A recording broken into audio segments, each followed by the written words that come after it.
ओम नारायणाय नमः। ओम कृष्णाय नमः। ओम वासुदेवाय नमः। हस्त प्रक्षालयन्ति। आज हम भगवान बृहस्पतिवार की कथा सुनेंगे। बृहस्पतिवार की कथा इस प्रकार है। भगवान बृहस्पति की पूजा अर्चना के लिए बृहस्पतिवार को व्रत करके बृहस्पतिवार की व्रत की कथा को पढ़ने अथवा किसी स्त्री या पुरुष द्वारा सुनने की प्राचीन परंपरा है। बृहस्पतिवार का व्रत करने और व्रत कथा सुनने से स्त्री पुरुषों की सभी मनोकामनाएं पूर्ण होती हैं। इस व्रत से धन संपत्ति की प्राप्ति होती है, निसंतान को पुत्र प्राप्ति होता है, परिवार में सुख शांति बनी रहती है, सभी आनंद पूर्वक रहते हैं। व्रत की विधि क्या है? बृहस्पतिवार को सूर्योदय से पहले उठकर स्नान आदि से निवृत्त होकर भगवान बृहस्पति देव के स्मरण करते हुए बृहस्पति भगवान का व्रत आरंभ करना चाहिए। उपासक को घर के किसी कक्ष में छोटा अथवा पूजा स्थल बनाकर उसमें भगवान बृहस्पति की प्रतिमा स्थापित करनी चाहिए। घर के समीप किसी मंदिर में जाकर भी भगवान बृहस्पति की पूजा की जा सकती है। भगवान बृहस्पति पूजा में पीले रंग का पुष्प और पीले रंग के सामग्री विशेष रूप से पसंद करते हैं, इसलिए स्नान आदि के बाद पीले रंग का वस्त्र धारण करना चाहिए। धारण करना विशेष महत्व। पीले रंग के पुष्प, केले और पीले चंदन भगवान बृहस्पति की पूजा का विधान है। बृहस्पतिवार के व्रत में उपासक को पूरे दिन एक समय भोजन करना चाहिए। व्रत करने वाले पुरुष बृहस्पतिवार को दाढ़ी व सिर के बाल न कटवाएं। पूजा के समय भगवान बृहस्पति से मनोकामना प्रकट की जाती है, वो उसे उस मनोकामना को पूर्ण करते हैं। इस व्रत में व्रत कथा पढ़ने और श्रवण करने का विशेष महत्व है। अब बृहस्पतिवार की व्रत कथा जो है आरंभ करते हैं। बहुत समय पहले की बात है। भारतवर्ष में एक राजा राज्य करता था। वह अति प्रतापी एवं दानी था। वह प्रतिदिन मंदिर में भगवत दर्शन करने जाता तथा गुरु और ब्राह्मण की सेवा भी करता था। उसके द्वार से कोई भी याचक निराश नहीं लौटता था। वह प्रत्येक गुरुवार को व्रत करता और पूजन करता था। हर दिन गरीबों की मदद करता था, परंतु यह सब बातें उसकी रानी पसंद नहीं करती थी। वह न व्रत करती थी, न ही किसी को एक भी पैसा दान रूप में देती थी। वह राजा को भी ऐसा करने से रोकती थी। यह उस समय की बात है जब राजा शिकार खेलने वन को चले गए। महल में सिर्फ रानी और दासी थी। उस समय गुरु बृहस्पति साधु का रूप धारण कर राजा के दरवाजे पर भिक्षा मांगने आए। साधु ने रानी से भिक्षा मांगी तो वह कहने लगी। साधु ने रानी से भिक्षा मांगी तो रानी कहने लगी, हे साधु महाराज, मैं इस दान पुण्य से तंग आ गई हूँ। इस काम के लिए मेरे पतिदेव ही बहुत हैं। अब आप ऐसी कृपा करें कि ये सारा धन नष्ट हो जाए ताकि मैं आराम से रह सकूं। साधु का देश धरे बृहस्पति देव ने कहा, हे देवी, तुम बड़ी विचित्र हो। संतान और धन से कोई दुखी नहीं होता, सभी इसे चाहते हैं। पापी भी पुत्र और धन की इच्छा करता है। अगर तुम्हारे पास धन बहुत है तो भूखे मनुष्यों को भोजन कराओ, ब्राह्मणों को दान दो, प्याऊ लगवाओ, धर्मशालाएं बनवाओ, कुआं, तालाब, बागरी, बाग, बगीचे आदि बनवाओ तथा निर्धनों की कुंवारी कन्याओं का विवाह कराओ, साथ ही यज्ञ आदि करो। इस प्रकार के कर्मों से आपके कुल एवं आपका नाम लोक परलोक में प्रसिद्ध होगा एवं तुम्हें स्वर्ग की प्राप्ति होगी। किंतु वह मूर्ख रानी साधु की इन बातों से खुश नहीं हुई। वह बोली, हे साधु महाराज, मुझे ऐसी संपत्ति की आवश्यकता नहीं जो मेरे काम न आए तथा जिसको मैं अन्य लोगों में दान दूं, जिसको रखने और संभालने में ही सारा समय नष्ट हो जाए। साधु ने रानी को बहुत समझाने का प्रयास किया, परंतु रानी अपनी बात पर अडिग रही। तब साधु ने कहा, हे देवी, यदि तुम्हारी ऐसी इच्छा है तो जैसा मैं तुम्हें बताता हूं तुम ऐसा ही करना। बृहस्पतिवार के दिन गोबर से घर को लीपना, अपने केसों को पीली मिट्टी से धोना, केसों को धोते समय स्नान भी करना, राजा से कहना वह भी हजामत करवाए, भोजन में मांस मदिरा खाना, कपड़े धोबी के यहाँ धुलने डालना।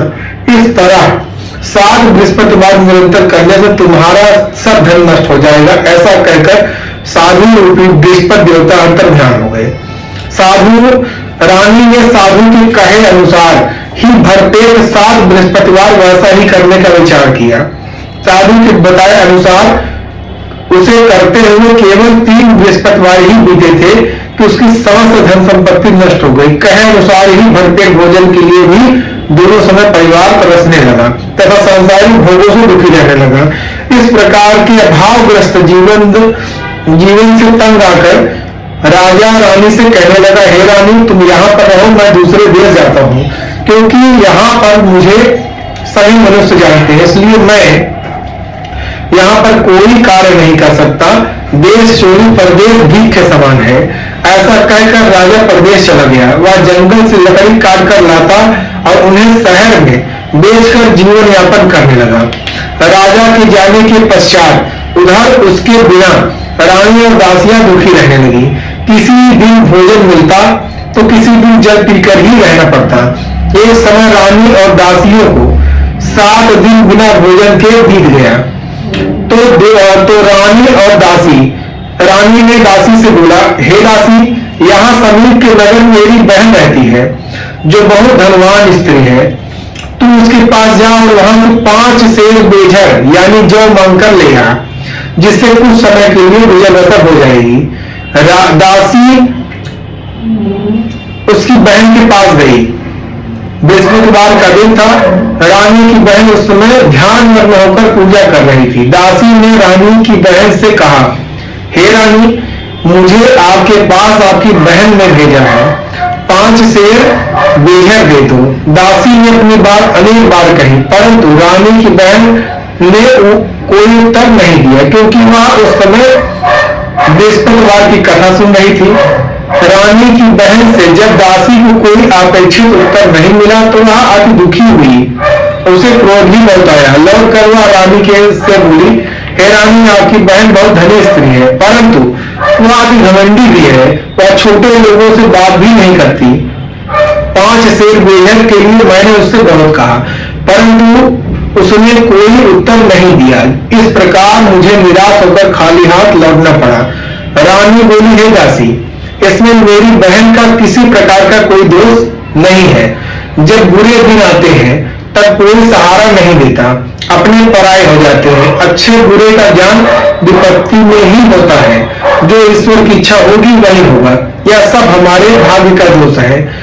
उधर पूजा समाप्त करने के पश्चात रानी की बहन ने सोचा कि मेरी बहन की दासी आई थी, परंतु मैंने उसे कोई अपेक्षित उत्तर नहीं दिया। इससे वह बहुत दुखी हुई होगी। कथा सुनकर भगवान विष्णु का प्रसाद ग्रहण कर वह अपनी बहन के घर गई तथा बोली, हे बहन, मैं बृहस्पतिवार का व्रत कर रही थी, तुम्हारी दासी आई, परंतु कथा समाप्त होने से पूर्व न उठते हैं और न बोलते हैं, इसलिए मैं नहीं बोली। बताओ दासी किस प्रकार से मेरे पास आई थी। रानी बोली, हे बहन, हमारे घर में अनार नहीं है तथा राजा प्रदेश गए हुए हैं। वैसे तुमसे कोई बात छिपी नहीं है, इस कारण मैंने दासी को तुम्हारे पास 5 सेर बेझर लेने के लिए भेजा। इस पर रानी की बहन बोली, हे बहन, बृहस्पति भगवान सबको मनोवांछित फल देते हैं। देखो, शायद तुम्हारे घर के किसी कोने में अनाज रखा हो।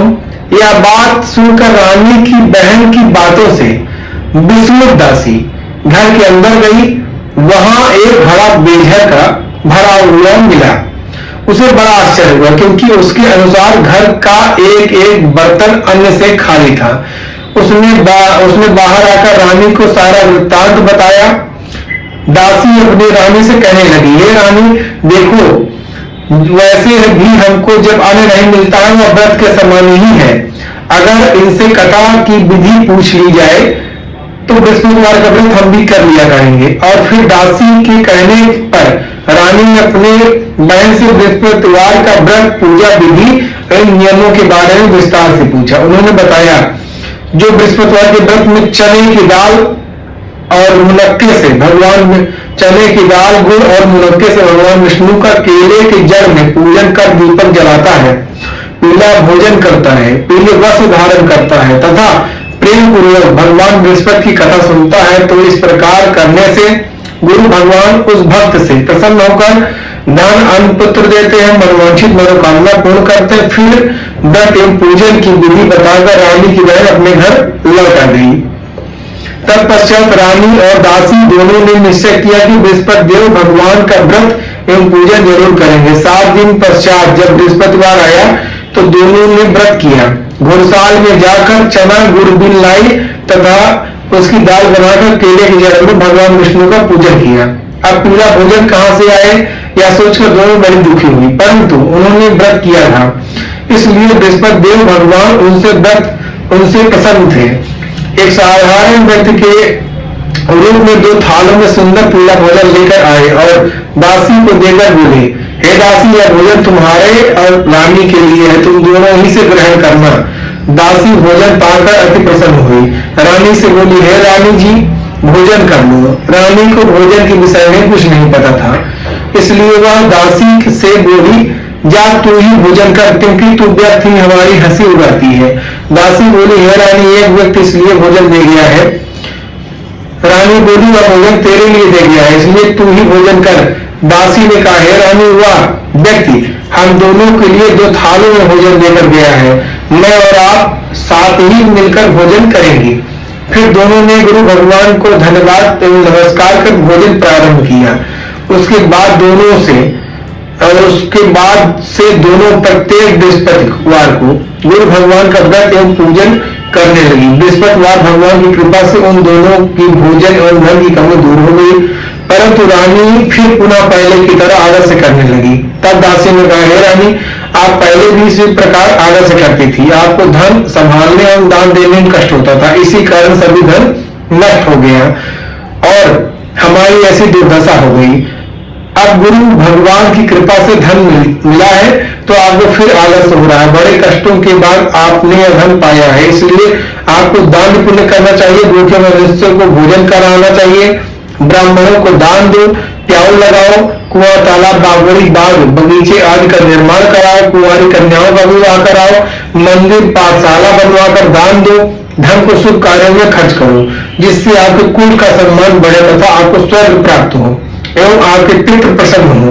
दासी की बात मानकर रानी ने इस प्रकार सत्कर्म करने प्रारंभ किए। इस प्रकार करने से उसका काफी यश फैलने लगा।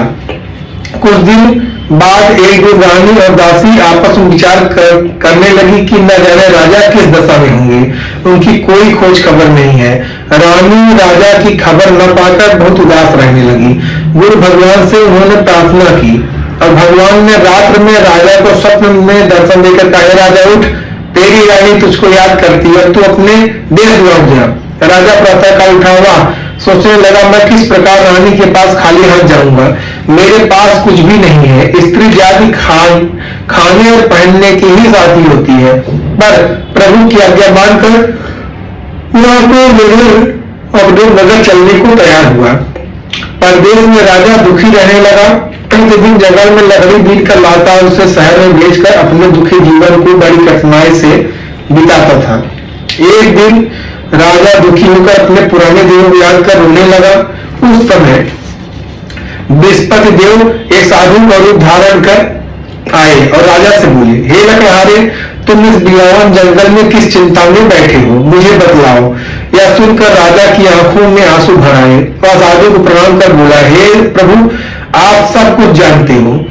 इतना कहकर राजा ने साधु को अपनी समस्त व्यथा सुना दी। तब साधु रूप में गुरु भगवान राजा से बोले, अब तुम किसी प्रकार की चिंता मत करो, भगवान तुम्हें पहले से अधिक धन प्रदान करेंगे।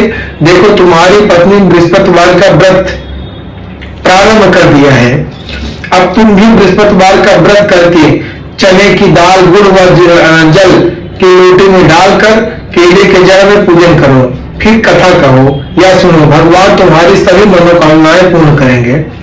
साधु के वचन सुनकर राजा बोला, है प्रभु, मुझे लकड़ी बेचने के पश्चात इतना धन भी नहीं बचता कि भोजन करने के उपरांत कुछ भी बचा सकूं।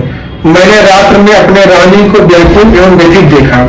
मेरे पास कोई भी साधन नहीं जिससे मैं कोई समाचार भी जान सकूं। इसके अतिरिक्त मैं बृहस्पतिवार की कथा भी नहीं जानता हूं, जिससे कहा सुनकर व्रत धारण कर साधु व्रत धारण कर सकूं, भगवान बृहस्पति का पूजन कर सकूं।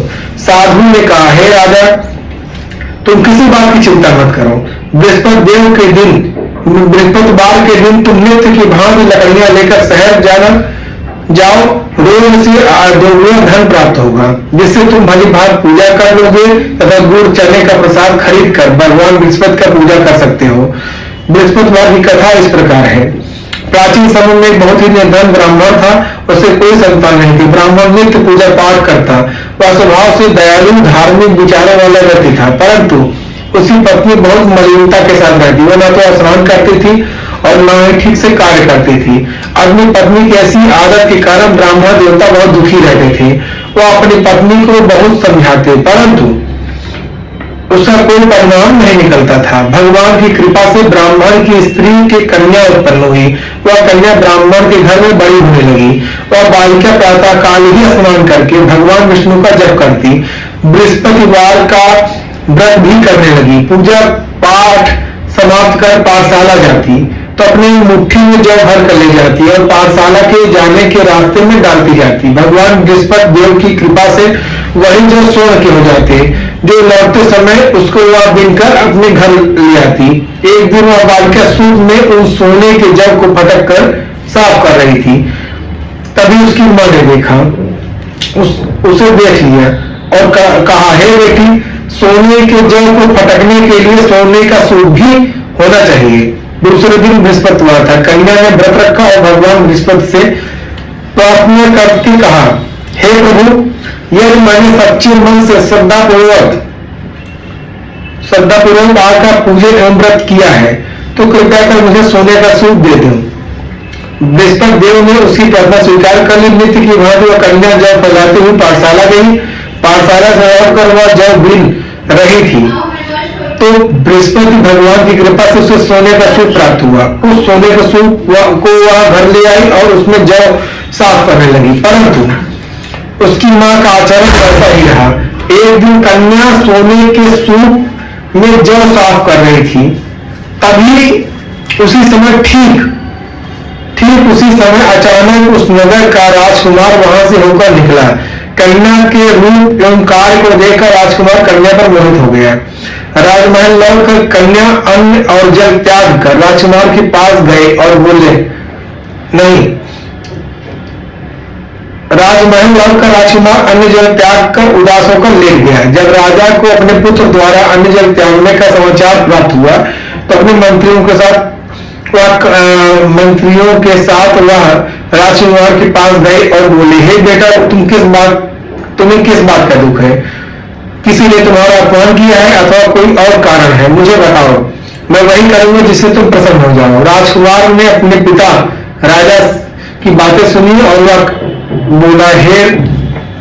बोला, आपकी कृपा से मुझे किसी प्रकार का कष्ट नहीं है, किसी ने मेरा अपमान भी नहीं किया है, परंतु मैं उस कन्या के साथ विवाह करना चाहता हूं जो सोने के सूप में जल फटक रही थी। वह यह सुनकर राजा बड़े आश्चर्य में पड़ गया और बोला, हे राजकुमार, इस तरह की कन्या का तुम पता लगवाओ, मैं तुम्हारा विवाह उसके साथ अवश्य ही करवा दूंगा। तब राजकुमार प्रसन्न होकर राजा को उस ब्राह्मण कन्या के घर का पता बताया। राजा के आदेश पर मंत्री उस कन्या के घर गया और राजा के आदेश को ब्राह्मण को कहा सुनाया। कुछ ही दिन बाद ब्राह्मण कन्या का विवाह राजकुमार से हो गया। घर से कन्या के विदा होते ही उस ब्राह्मण के घर पहले की तरह गरीबी निर्धनता वास करने लगी। अब भोजन के लिए भी बड़ी मुश्किल से अन्न मिलता था। एक दिन दुखी होकर ब्राह्मण देवता अपनी बेटी से मिलने गए।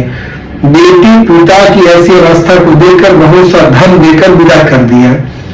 इस कारण ब्राह्मण का समय कुछ दिन सुखपूर्वक व्यतीत हुआ, लेकिन धन समाप्त होने के बाद स्थिति पूर्ववत हो गई। ब्राह्मण फिर अपनी पुत्री के यहाँ गया और उसे सभी हाल का सुनाया। पुत्री बोली, हे पिताजी, आप अपने साथ माता जी को यहाँ लिवा लाओ, उन्हें वह विधि बता दूंगी जिससे गर्भता दूर होती है। ब्राह्मण देवता अपनी पत्नी के साथ लेकर राजमहल अपनी पुत्री के पास पहुंचे। पुत्री अपनी मां को समझाने लगी, ये मां, सुबह उठकर सर्वप्रथम स्नान आदि करके भगवान विष्णु का पूजन करो, तब तो सब निर्धनता दूर हो जाएगी। परंतु उसकी मां ने उसकी एक न मानी। सुबह उठकर सर्वप्रथम अपनी पुत्री का बचा दूधन खा लेती थी। एक दिन उसकी बेटी अपनी मां पर बहुत गुस्सा आया। उसने एक रात एक कोठरी से सारा सामान निकालकर अपनी मां को उसने बंद कर दिया। प्रातः काल कोठरी से अपनी मां को निकालकर तथा स्नान आदि कराकर पूजा पाठ करवाया तो उसकी मां की बुद्धि ठीक हो गई। इसके बाद वह प्रतिदिन पूजा करती और प्रत्येक बृहस्पतिवार को व्रत रखने लगी। इस व्रत के प्रभाव से उसकी मां भी अत्यंत धनवान तथा पुत्रवती हो गई और बृहस्पति देवता की कृपा से वृद्धावस्था में मृत्यु को प्राप्त हुई और स्वर्ग को चली गई। ब्राह्मण विश्व पूर्वक इस लोक का सुख भोग कर स्वर्ग प्राप्त हुआ। इस प्रकार कहानी कहकर साधु देवता वहां से अंतर ध्यान हो गए। धीरे धीरे समय बीत गया तथा बृहस्पतिवार का दिन आ गया। लकड़हारा रूपी राजा जंगल से लकड़ी काटकर किसी शहर में बेचने गया। आज उसे और दिनों से अधिक धन मिला। राजा ने चंदन को आग मिलाकर भगवान विष्णु का पूजन किया तथा बृहस्पतिवार का व्रत भी धारण किया। उस दिन से उसके सभी कष्ट दूर हो गए, परंतु अगले बृहस्पतिवार को वह व्रत करना भूल गया। इस कारण बृहस्पति भगवान उससे रुष्ट हो गए। उस दिन उस नगर के राजा ने एक विशाल भंडारा, एक यज्ञ आयोजन किया था और अपने समस्त राज्य में घोषणा करवा दी, कोई भी मनुष्य अपने घर पर भोजन न बनाए और आग भी न जलाए। सब लोग मेरे यहाँ भोजन करने आए हैं, जो इस आज्ञा को नहीं मानेगा उसे सूली पर लटका दिया जाएगा। राजा की आज्ञा अनुसार राज्य के सभी निवासी राजा के यहाँ भोजन में सम्मिलित होने गए, परंतु लकड़हारा कुछ विलंब से पहुंचा। खूंटी पर लकड़हारा विलंब से पहुंचा, इसलिए राजा भोजन कराने अपने साथ महल ले गए। जब राजा लकड़हारे को भोजन करा रहे थे तो रानी की दृष्टि उस खूंटी पर पड़ी जिस पर उसका नौलखा हार टंगा हुआ था। उसे हार खूंटी पर लटका नहीं दिखाई दिया। रानी को निश्चय हो गया कि मेरा हार इस लकड़हारे ने ही चुरा लिया है। उसी समय रानी की जीत पर राजा ने सैनिक बुलवाकर लकड़हारे को जेल में डलवा दिया। जेल खाने में बंद और लकड़हारा बहुत दुखी होकर विचार करने लगा, न जाने किस और कौन से पूर्व जन्म के कुकर्म से मुझे यह दुख प्राप्त हुआ है। जेल में बंद लकड़हारा भगवान बृहस्पति को याद करने लगा।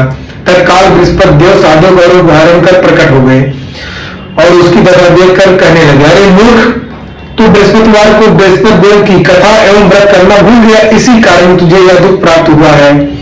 अब किसी बात की प्रकार की चिंता मत कर। बृहस्पतिवार के दिन जेल खाने के दरवाजे पर तुझे 4 पैसे पड़े मिलेंगे। तू उन पैसों को से प्रसाद मंगाना, भगवान बृहस्पति का पूजन एवं कथा कहना, कथा का प्रसाद भी स्वयं ग्रहण करना तथा दूसरों को भी खिलाना। इस प्रकार करने से तुम्हारे सभी कष्ट दूर हो जाएंगे। अगले बृहस्पतिवार राजा को जेल के दरवाजे पर 4 पैसे मिले। राजा ने पूजा का सामान मंगवाकर कथा कही और प्रसाद बांटा।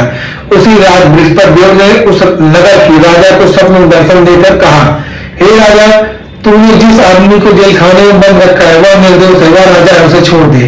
रानी का नौलखा उसी खूंटी पर टंगा हुआ है। अगर तू ऐसा नहीं करेगा तो मैं तेरे को नष्ट कर दूंगा। राजा सुबह उठा और खूंटी पर हाथ टंगा देकर लकड़हारे को बुलाकर उसे क्षमा याचना की तथा राजा युग सुंदर वस्त्र आभूषण देकर उसे विदा किया।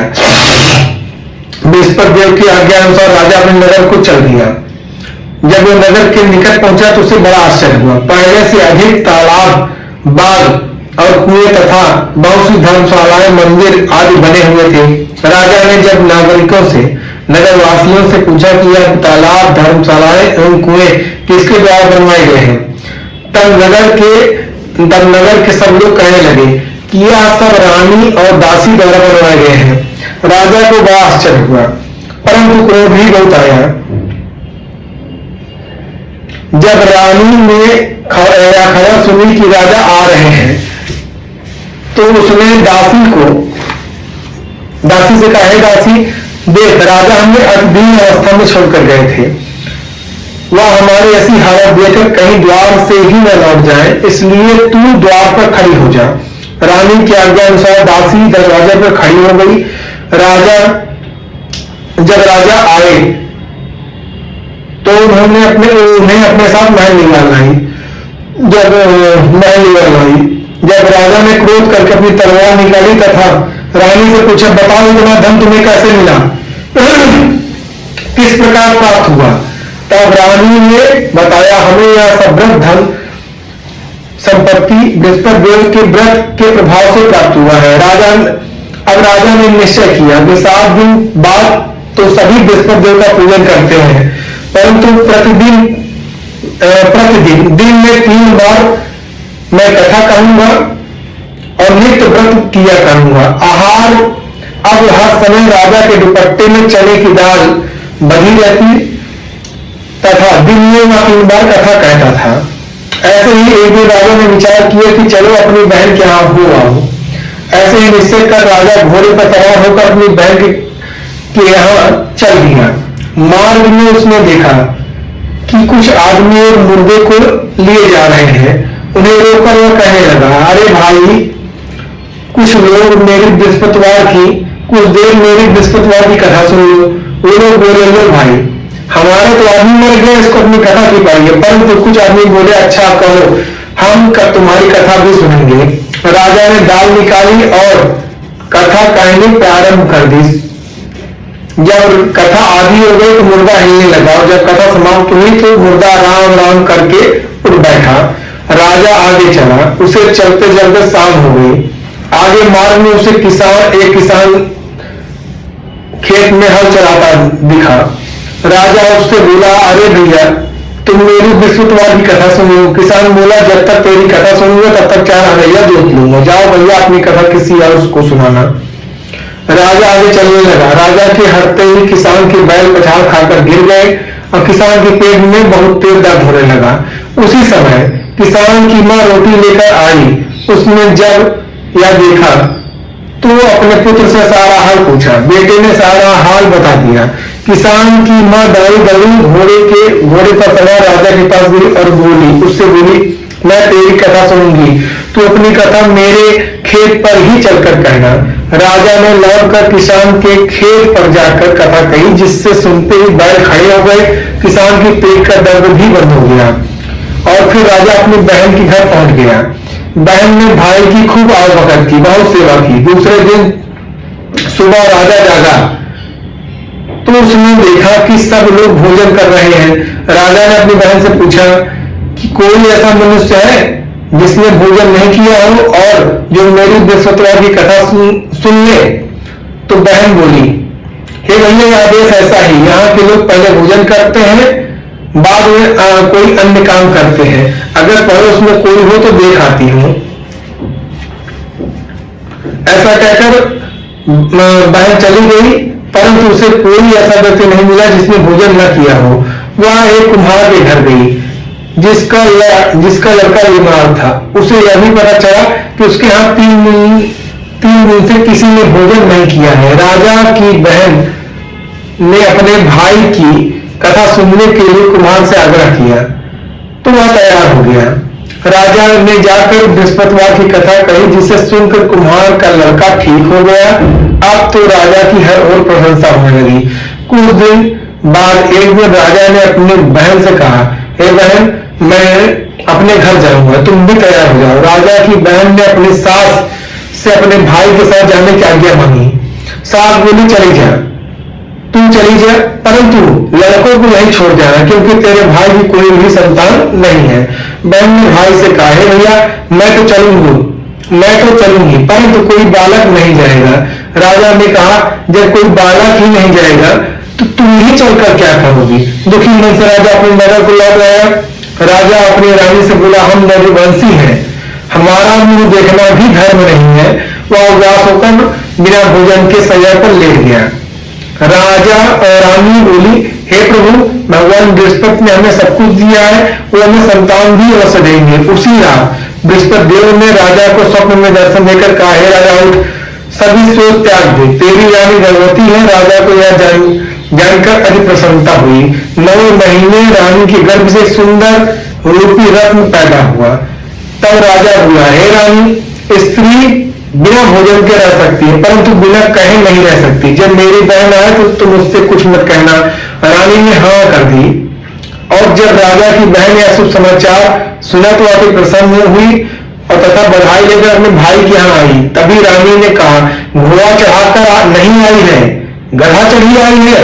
रानी की बहन बोली, भाई, मैं इस प्रकार न कहती तो तुम्हें औलाद कैसे मिलती। भगवान बृहस्पति ऐसे ही है, जैसे जिनके मन में कामनाएं होती हैं सभी को पूर्ण कर मनोवांछित फल देते हैं। जो श्रद्धा पूर्वक बृहस्पति वार का व्रत करता है एवं कथा पढ़ता है अथवा सुनता है सुनाता है दूसरों को, बृहस्पति देव उसकी सभी मनोकामनाएं पूर्ण करते हैं।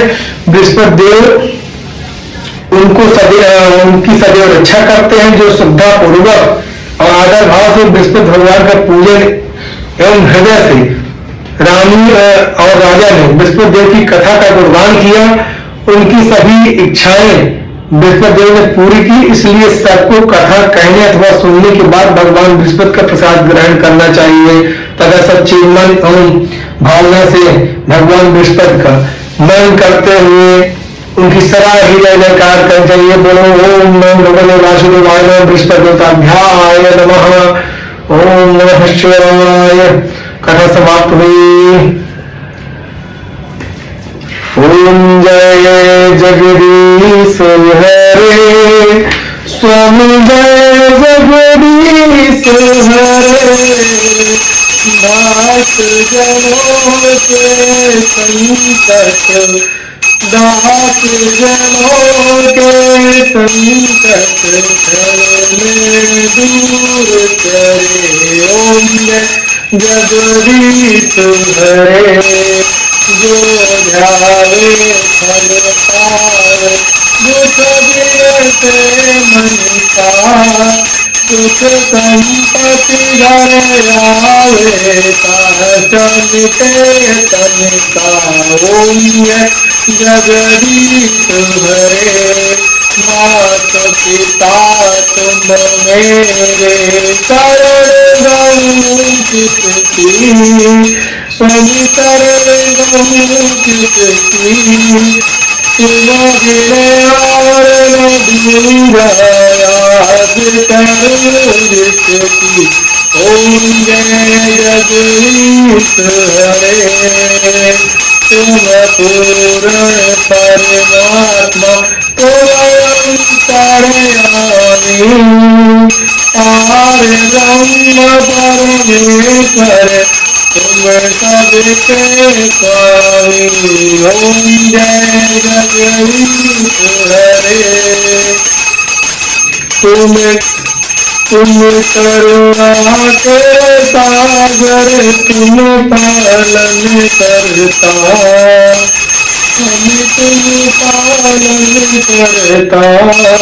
नरे मूरख बलशाली, नर सेवक तुम स्वामी, कृपा करो भरता।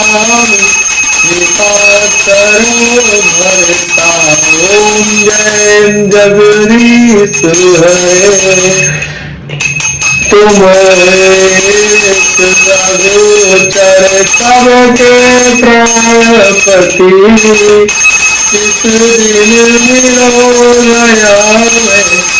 ओम जय जगदीश हरे, दीन बंधु दुख हरता, ठाकुर तुम मेरे, कविराज कमल में अपने हाथ उठाओ, अपनी कमर लगाओ, द्वार बड़ाते। ओम जय जगदीश हरे, विषय विकार मिटाओ, पाप हर देवा, संतन की सेवा होई जय नारायण हरे। बोलो लक्ष्मी नारायण भगवान की जय, सियावर रामचंद्र की जय, पवन सुत हनुमान की जय, गौरीपुत्र गणेश की जय, नरसिंह भगवान की जय, राधा कृष्ण की जय, गौरी शंकर की जय, धर्म की जय हो, धर्म का नाश हो, प्राणियों सद्भाव, विश्व का कल्याण हो। बोलो गायत्री माता की जय, पृथ्वी माता की जय, वनस्पति देवता की जय। नमः पार्वती पते हर हर हर महादेव। शंभो कर्पूरम करुणावतारम संसार सारम भुजगेन्द्रहारम सदा वसंतम हृदयानंदे भवं भवानी शरणं नमामि। त्वमेव माता च पिता त्वमेव, त्वमेव बन्धो च सखा त्वमेव, त्वमेव विद्या द्रव्यं त्वमेव, त्वमेव सर्वं मम देव देव। नारायणायणं च हरेण शन्य प्रह्लादबाधा हरिः कृपालो। कृष्णाय वासुदेवाय हरे परमात्मने प्रणतक्लेशनाशाय गोविंदाय नमः। बोलो राम की जय, खाटू श्याम की जय। बोलो आदि शक्ति जगदम्बा भवानी नौ दुर्गा की जय। या देवी सर्वभूतेषु नौ दुर्गे रूपेण संस्थिता नमस्तस्यै नमस्तस्यै नमस्तस्यै नमो नमः। ओम जयंती मंगला काली भद्रकाली कपालिनी दुर्गे क्षमा शिवा दात्री स्वाहा सदा नमोस्तुते। सर्वमंगल्य मांगल्ये शिवे सर्वार्थ साधिके शरण्ये त्र्यंबके गौरी नारायणी नमोस्तुते। राम रामेति रमे रामे मनोरमे सहस्रनाम तत्तुल्यं राम नाम महानने। श्री कृष्ण गोविंद हरे मुरारी हे नाथ नारायण वासुदेवाय। मनोजरम मनोजरम मारुततुल्यदेवं जडेन्द्रियं बुद्धिमतां वरिष्ठं वातात्मजं वानरमुख्यं श्रीरामदूतं शरणं प्रपद्ये। ओम हनुमते नमः। जय हो प्रभु। अब जल लेंगे, पृथ्वी पर गिराकर बोलेंगे ओम शक्राय नमः, और जल अपने मस्तक पर लगाएंगे। फिर दूसरा बार जल गिराएंगे, बोलेंगे ओम इंद्राय नमः, जल मस्तक पर लगाएंगे। अब जल ग्रहण करेंगे ताकि पूजा फल मिले। ओम श्री रामचंद्राय नमः, नमः पार्वती पते हर हर महादेव। अब उठने से पहले प्रसाद देंगे, जो चढ़ाए हैं उसे ग्रहण करेंगे। नारायण श्रीमन्नारायण नारायण नारायण नारायण।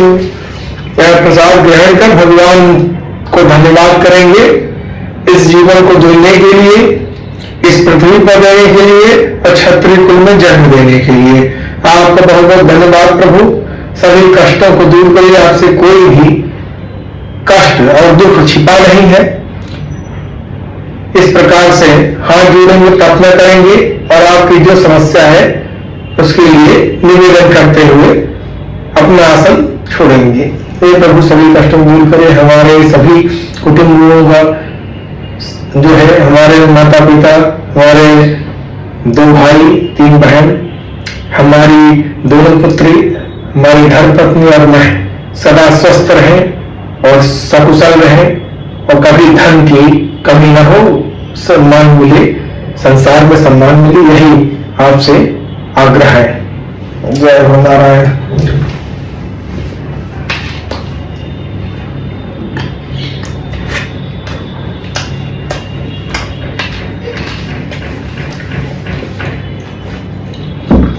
जय हो लक्ष्मी नवरात्रि।